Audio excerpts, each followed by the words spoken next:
At the dinner table, my parents laughed when I told them about my first big break.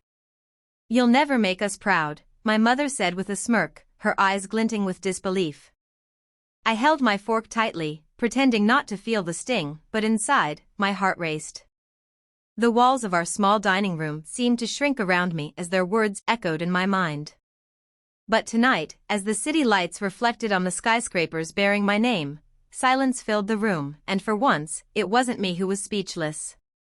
My name is Maria, and for most of my life, I was the invisible one.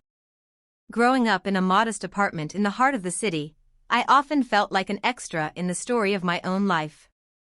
The peeling paint on the walls, the creaking floorboards, and the faint smell of rain from the streets below all became the backdrop of a childhood shadowed by expectations I couldn't meet. My father, a meticulous accountant with sharp eyes and sharper words, believed in safe careers, in spreadsheets, numbers, and predictable paths. My mother, a woman with dreams bigger than our apartment, wanted stability, prestige, and connections she didn't believe we could attain. Every school event, project, or award, they nodded politely, never impressed. "You're smart," they'd say. But smart isn't enough. Those words cut through me like shards of glass. I spent years trying to meet their impossible standards, only to feel like a shadow, a ghost moving through their world. At night, I would lie awake staring at the cracked ceiling, wondering if I was destined to be ordinary, if my parents would ever see what I could truly achieve. And yet, a quiet defiance grew inside me, a spark that whispered, "If no one will see your worth, you must show it yourself." That shadow learned to move quietly, to observe, to gather strength. I discovered a passion that neither my parents nor my peers understood: architecture. Not just designing buildings, but crafting spaces that told stories, spaces that commanded attention, and spaces that made people pause and remember. I started small. Sketches in my notebook, every line deliberate, every curve measured. Models made from scraps of cardboard, glue, and sheer imagination. Late nights in the library, ignoring classmates who sneered, "Why bother? You'll never compete with the rich kids." One rainy evening, I meticulously glued a miniature model of a building that floated above an imaginary city, whispering, "One day, they'll see." That day, I had no idea what it would cost me. Then came the first opportunity, a commission for a small boutique hotel in the Arts District.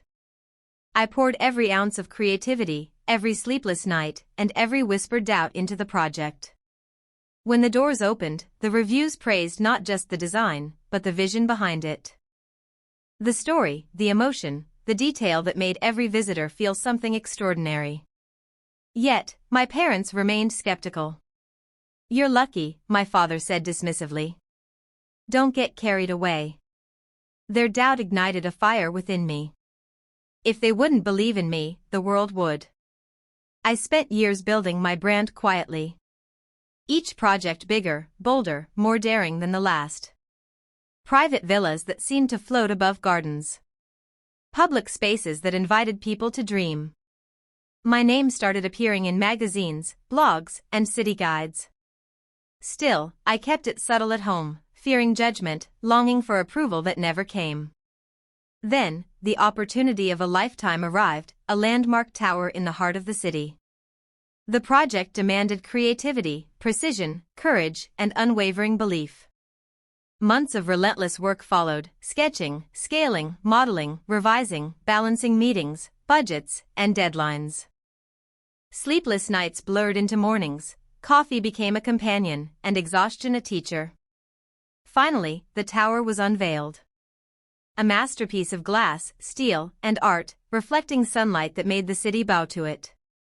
Headlines screamed my name across the city: "Maria, the architect redefining our skyline." Every eye turned toward me, every voice whispered my achievements, every street carried my legacy. My parents stood at the opening ceremony, speechless. Pride, real, undeniable pride, shone in their eyes. The same people who doubted me now marveled at the skyline I reshaped. Years of struggle, silence, and doubt led to this moment. I had earned recognition and respect.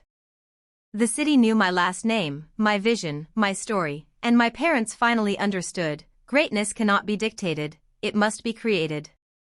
I walked through streets lit by my designs, feeling the weight of their disbelief melt away. The girl who was never enough had become a force impossible to ignore.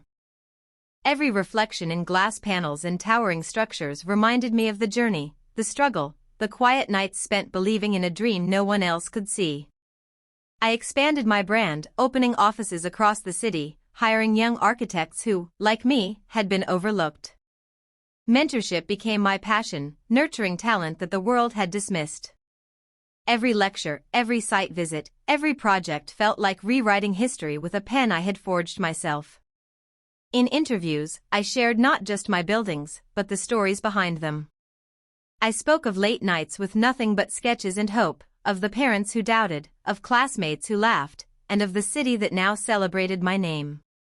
The media adored the narrative, a young woman from humble beginnings transforming the skyline. They focused on my buildings, but I knew the true triumph was unseen, the transformation within myself. Years passed. My first tower became a landmark.